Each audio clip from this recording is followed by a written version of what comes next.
Steward Alliance monthly workshop. We've done a lot of these, bro. It actually looks so weird where I'm at my parents' house in Miami right now. And I'm looking at your background. It looks so different than mine. Yeah, yeah. I'm grateful to connect with you and share a little bit with people, I think, differently than we have in the past.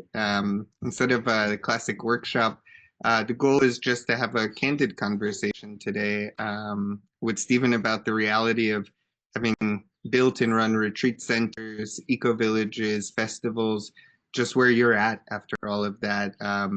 Sharing also maybe some of the lessons that you take into your next project, Eterna.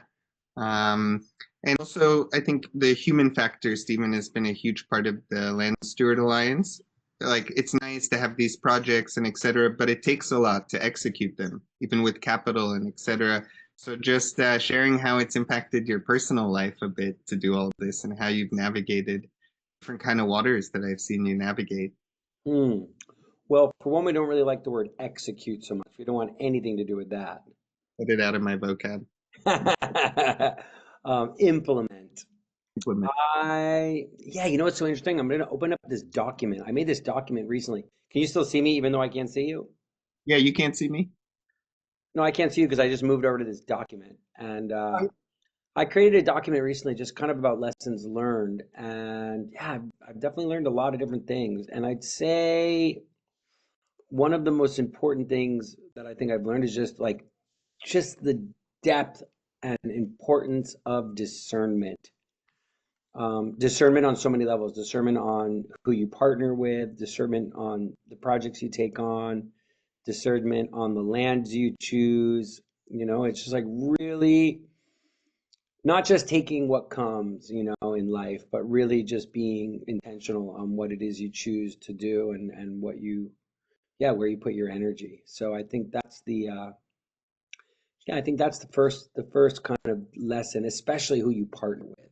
Yeah. It's really just, yeah, if I've learned anything, it's like, and then not only who you partner with, but then also having really clear agreements, like creating really clear agreements with whoever you're working with so that things don't ever get weird. Yeah. When you have clear agreements, nothing can get weird because there's clear agreements. But when things are vague and left unspoken, like don't assume that things are going to be a certain way. Like really come up with all the what if then possibilities. I love that. Like just what if then, what if this happens, then we'll do this, really trying to think that through the best you can so that when things arise, you know how you're handling it. I love that. Just to double click that one, it's come up a lot this year in our conversations because I haven't seen that many people have issues like building a project physically. We have seen and discussed with a lot of the group things that come up between partners and investors and etc. And I mean, how do you look at it? Because it is tricky. Like this day and age, it's a lot of friends getting into projects together. There's relationships that go beyond like the classic, you go to a bank and ask for money. These are human. And so I find that sometimes people are vague and wait too long to get things clear. Yeah, I'm comfortable. So how do you navigate that? Like at what point, what point and how do you get your agreements set up in these kind of projects? Yeah, I mean, I think right when you're getting started, like don't wait until things are you already put in a lot of energy or already put in a lot of money.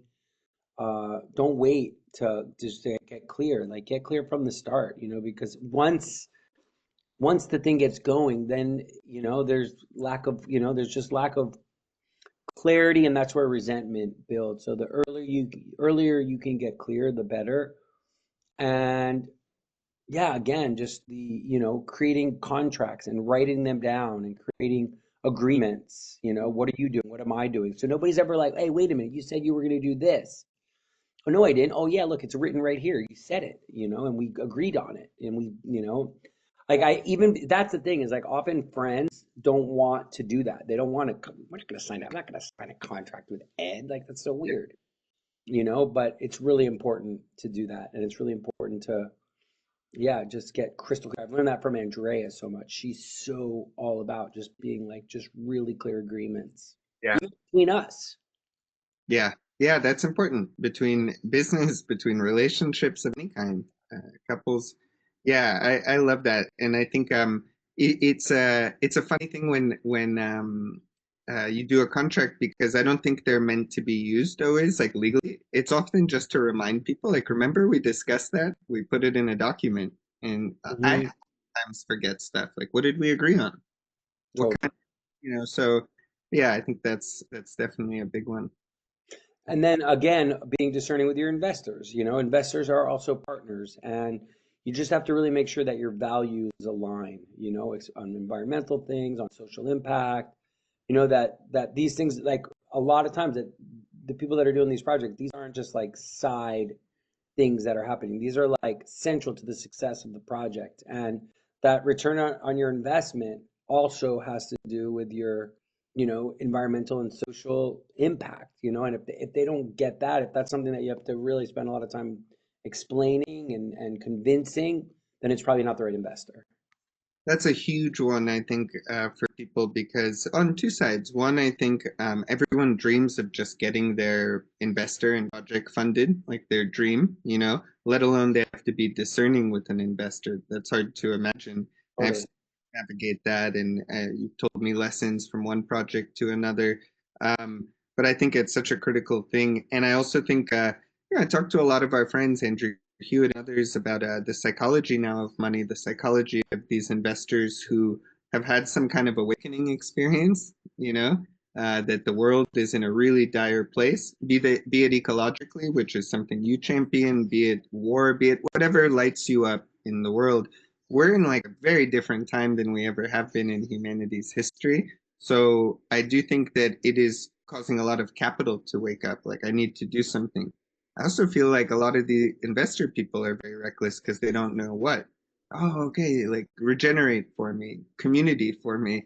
There is also like some education and some process of evolution of money and how they actually relate to it. Because his friend of David Heaton said to me, Nathan, every dollar has a DNA, and I think I mentioned it to you.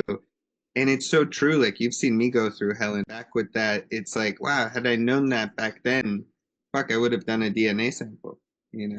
Yeah. You got a 23 and me, your investors. Yeah. Yeah, they're out 23 and me, so we got to use another one.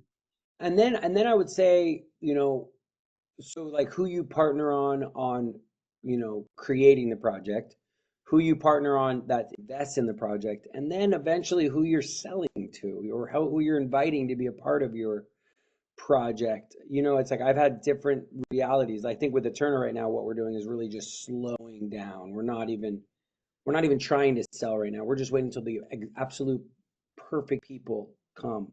Okay. Where I think with Eterna, I mean with Alegria, what happened was the TV show came out, and thousands of people started writing, the whole Zac Efron thing, and it was so crazy. Like my dad was on 10 Zoom calls a day, like meeting, and everybody seems so amazing when you meet them on Zoom, but I think it's important to not try to rush, and it's interesting because you have this fiduciary responsibility to your investors, and Yeah. here you are trying to slow the thing down, so it's like kind of Mm. counterintuitive, it's like as a business owner, you want to return the money to investors as quickly as you can. But as a community builder, you want to be as slow and careful as possible. So it's an interesting kind of dichotomy. It sounds like a dance, yeah, not an easy one way or another. Hmm. Totally. And I think, well, I mean, the kind of strategy that we're doing with the Turner right now is we're doing a lot of events Hmm. and really getting to know people, and really, next year will be our second year really hosting events. We'll be doing a lot of them, and it'll be interesting, by the end of next year where we're at. This year was kind of like, we just did some trial, 4 or 5 events, and now next year we're going to be doing a lot more. So yeah, Hmm. excited to see what happens.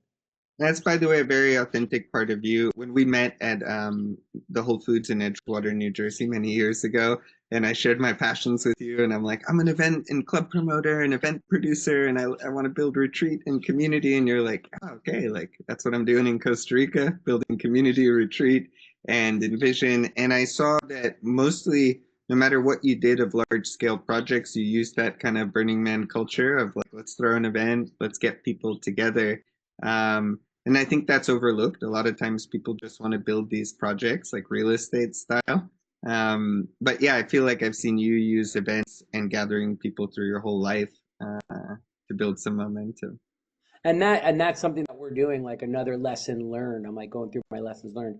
With Yeah. Ecovilla and Alegria, we didn't really have that. We did in the beginning. You know, what happened was COVID came. So we kind of learned that lesson from Ecovilla. Okay. And then with Alegria, I don't know if you came to any of them, but we were doing these big dinners in the garden. Yeah, I saw the photos, the long Yeah, table. pre-COVID, we were doing that, and we were trying to do them once a month in the dry season, and then COVID came, like, March, so Yeah. they cut it off. We did a few. I mean, we had like a ecstatic dance with Moe's, and we started doing events there.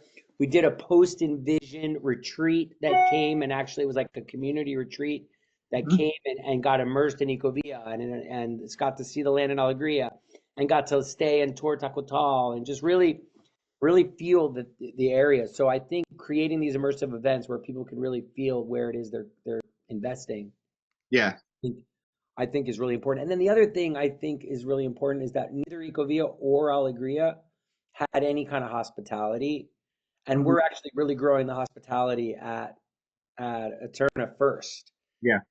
So that we can start hosting people, right off the bat, so we can get to know them and they can get to know us. Yeah, that's the one difficult thing about this whole like eco-village movement is you don't get to taste it or try it in any way. Sure, maybe somebody could rent a house at Alegria to see if it's for them, which I wish people did so that they don't complain after that, like, oh, I didn't like this. But in Eterna, that's cool that you get to host people and they get to also feel the place, feel how they feel for longer. So that's beautiful. Yeah.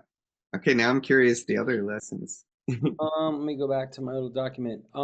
So I wrote strengthening relationship with the local community. I feel like that is so critical, is like really authentically connecting with the community around you. And as much as we did with Ecovia, like we needed to do more. As much as we have with Alegria, like things are coming back up now. And it's almost somebody's full-time job. You would think, oh, you just have a couple meetings at the municipality and you invite locals to the events, but it's more.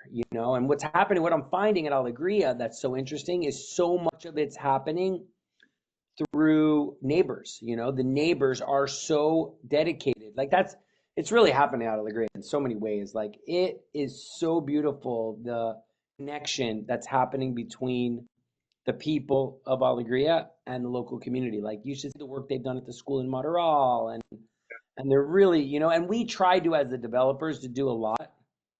Sure. And then we had like just little hiccups happen with the municipality. So then there's like this kind of like tension between us and the municipality, and it's been an interesting dance. It's like, yeah, because the municipality, it's not like just like I had a great relationship with the mayor, but then there was somebody on the roads committee.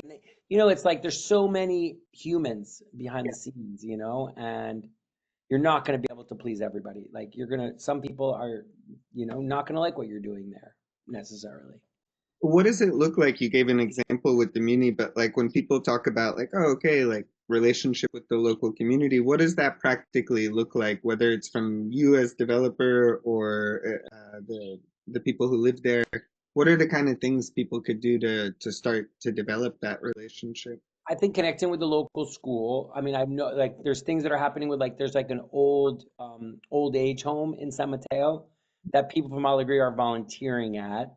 Um, I think even down to like where early on in the project, and I'm not even sure where it's at now, but these are things that we infused into our vision that when people got in there, it kind of planted these seeds. Like one thing was, there are people that are paying their workers 1,500 colones an hour in the area.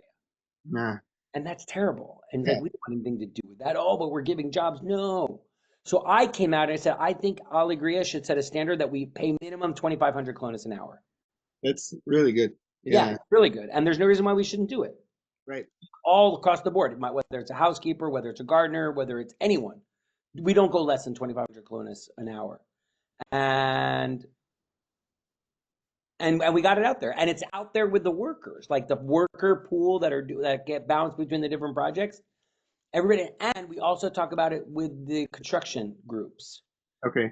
so that it's out there. So I think that's, I mean, that's, when I talk about connect with the local community, that's, it's just one thing that shows an effort that we don't want to just be there and supply jobs. We want to do more, and we want to, like, I mean, it really affects, like, you're building a house, it's a third more expensive possibly, if you're paying 2,500 instead of 1,500 for all the, remedial jobs. Yeah, and you're giving someone a right livelihood. Like for people in the US watching, that's $5 an hour. We're not talking about breaking the bank here. Uh, Hmm.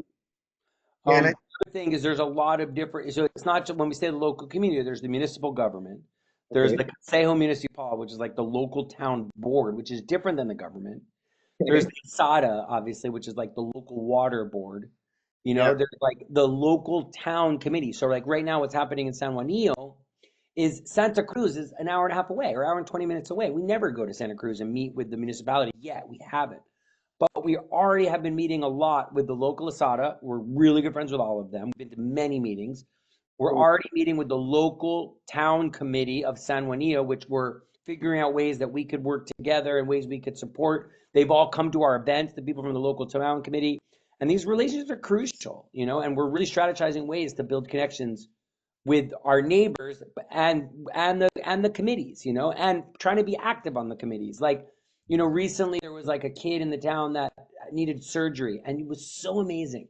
We're in two different WhatsApp groups. One is like the locals WhatsApp group of San Juanillo, and one is like the foreigner WhatsApp group of San Juanillo. And within the local WhatsApp group, there was a kid that needed surgery, and it was unbelievable. Like everybody was sending screenshots of the simpes, of the deposits that they made to help this guy with the surgeries. And they were coming in $20, $10, $8, $7, $30 of the local people. And man, I was so moved by it that I jumped over to the foreigner WhatsApp group, and I left a message saying, "Hey, I want to introduce myself.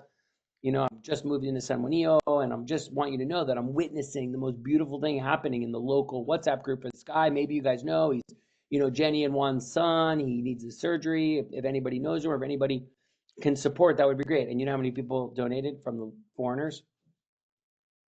Zero. Not even one response, and it's a huge WhatsApp group. Yeah, yeah, I know. Yeah, And I think just like that they saw that I was doing that, and I wasn't doing it so they would see it. I was doing it because I really felt it. I think those kind of things really, really, show, the people that you really care and you're trying to do things different. yeah. Another thing that I wrote is, Before you go on to that, it's also an example that you just gave of sometimes foreigners look for this concept of community. That's an example with local people of how they really are living values of community, coming together to support somebody, needs totally. that's community in action, and it's beautiful. What's something else interesting that I'm going to say here is there's been like workers in the area that have worked all around that needed support, and it's interesting. Who shows like who steps up maybe the most in the area and who have the least resources? It's the Tacotal group. The Tacotal group's up. Somebody gets hurt and everybody's donating to you know, his health fund, and yet the Ecovilla people you don't really see it. Where the Alegria people, it's like it's interesting how people show up. It's really, really interesting. By the way, I do want to highlight one other point that you said when, like, what you were giving all the examples of ways you could relate to the local community, municipal town boards. I often feel people point fingers at developers. We had this conversation with Francisco Grau and others, and looking in general at development projects, where it's like, oh, you as the developers have to solve this relationship and give back to the community versus real leadership, which is empowering the community, as you mentioned, the people who buy the lots and move there. It's not just on you. You could lead with an Totally. school, something, but they have to step in too. Sort of. Totally. I totally agree. Um, yeah, Yeah. I'm just looking through here. Another important conversation. Obviously, it's coming up. It's interesting that when I first moved to Costa Rica, you didn't really hear so much about it. Like, but this whole gentrification reality that is Yeah. such an important topic, and it's like like no matter how much you do, there's some people are gonna like radically criticize you. Yet, what can you do about it? Just some things that we did with Alegria was we decided to sell 20, like right off the bat, 20% of the lots are going to Costa Ricans and we're radically discounting them. We did that. A lot of the Costa Ricans bought and then flipped them for double. Okay. So that's was a lesson. Yeah. Uh, this time having Andrea involved, she's so dedicated, and so I think we set aside I think to prevent this from happening, you can introduce like some kind of contract clause that encourages like some kind of long-term commitment. Uh, yeah. Awesome. Okay. Another thing I wrote was just like learning from the media exposure. Like Down to Earth with the Zac Efron show was amazing. It brought so many people, and I might be the reason Punta Mona's closed. I don't know. It's like Punta Mona got so much, you know, Yeah. so much attention, that it, some people were like, "Oh, amazing," and other people were like, "Why didn't they call us? Hey, FIFA, why didn't they call us when Zac Efron was coming so we could?" It was just like weird stuff came up, and so I don't know. I think you just have to be really careful. I mean, with the Zac Efron show, I had no say in what was going to happen. I was just kind of like their guide for that episode, and but I didn't get to see what was going to come out before it came out. We interviewed tons of Costa Ricans, and then they decided they didn't want to do any subtitles. So and I got so criticized. Oh, you came to Costa Rica and all the interviews with gringos. Like, no, actually, we went to a coffee farm and we spent time with the indigenous people in Kekoldi, and we did all these amazing things. Yeah. It all got cut from the final take, but I didn't have anything to do with it. So this new show that I'm working on, the World Makeover, which we just got our first episode funded, No way. I didn't know yeah, that. it just Awesome. happened this week. Yeah, an Israeli crew is Cool. funding the first episode. We're gonna have full control over what happens and what we say and what we do, and I don't know how that would affect Punta Mona. Punta Mona, I still just can't even wrap my hands around. But I guess there's lots of lessons there. It's such a miserable conversation, such a miserable topic. It's so depressing. You think you're doing, you're thinking like you're having such an incredibly positive impact in the local area. We have the biggest employers. We're paying double than anyone else. They didn't really care. And you built one of the most diverse food forests in the world there. And it's still the thing is the trees don't know that it's closed. There's 6 durians flowering right now. Wow. Can you go get fruit at least if you want Yeah, to? yeah. I'm actually my court case is May 30th. I'm actually going down there a few days before to I'm gonna start packing stuff out of there, I think. Hmm. Yeah, which is a bummer. The next thing I wrote is just kind of decision making and conflict resolution and really having, Mm. clear conflict resolution methods and maybe even a designated team member that manages any kind of conflicts that come up. Not just waiting for them to come up and see who steps up, but like having again the what if, when conflicts are come up, which they will, you have a very clear plan on how to handle it. Yeah, designed for death. Hope Yeah, for the best, but assume that relationships, things might not go as planned, and yeah, be ready for that. totally, totally. The next thing is, you really need to design fun into whatever you're doing. Like, Mm. need a fun and vibrant atmosphere. What's happened a lot with Ecovilla and Alegria is that it's so family centric, which I'm not saying families aren't fun, but it kind of left like younger and single people feeling like, "Meh, meh, meh," it's like, oh, great living with a bunch of families. But you really need to do and what's happening at Alegria right now, and maybe you'll come on Monday, Ed, Hmm. is there's like ecstatic dance every Monday and it's epic. Oh, I don't know if you know Ian and Daniela. They organize the ecstatic dance, and it's amazing. oh, Every Monday, so good. It's well attended. I mean, I was there a few Mondays ago, and there was like 60 people there. A third of them I didn't know. I mean, it was really something. So with Eterna, what we're doing is obviously we have the events. We're creating an artist residency, which is like where basically artists get patroned to come and live there and just do their art and be a part of the community. As a nonprofit, the Ecoversity campus that'll be there. So there'll be a lot of action happening there, which will just make sure that fun is infused in the design. Don't just assume that fun's going to happen. Like it's got to be like designed in. design in the fun. I'll make sure that's like highlighted by the AI transcriber. Yes. Awesome. Yes, yes, yes. And then the last thing I wrote in this little list was just evolving our design vision, that, that this is an evolution. This is a constant evolution when you're doing something. From when you start a project till you actually start building it could be years. You might be a completely different person by the time. So just be ready to evolve your ideas and evolve your visions. Although when you're dealing with Satana and you're dealing with master plans, it's really hard. And it's interesting what we're doing with Eterna right now. We have like a bunch of spots which Mhm. are TBD. They're TBD, big chunks of the land. We Right. have like 3 spaces that are TBD. We think we're going to do this, but maybe we don't even know yet. Maybe there's this like some idea that is so beyond our even imagination that we'll end up doing, but we don't know yet. And that's why in the Satana master plan, it's TBD. Just a big lot that you don't have to yet Just a subdivide. big lot. There's one that's like a couple hectares, another one that's 3 hectares or something, and not sure what we're going to do with it. I think it's an important lesson too, and also having worked with Bill Reed a lot now, just how to be evolutionary, how to go slow, how to let something like nature grow. And that's a great practical example. Like phasing is not just for construction, it's for planning as well. And being able to grow in phases and listen to the land, to the community, to data that you get. So that's beautiful. Yeah. Totally. Yeah, those are the things I wrote. I think, Yeah. yeah. Any thoughts, questions, people? Yeah, people you joined, you get to ask a question. You're But you're, let me unmute you, I think. Yeah, it's okay. I didn't notice. Hi.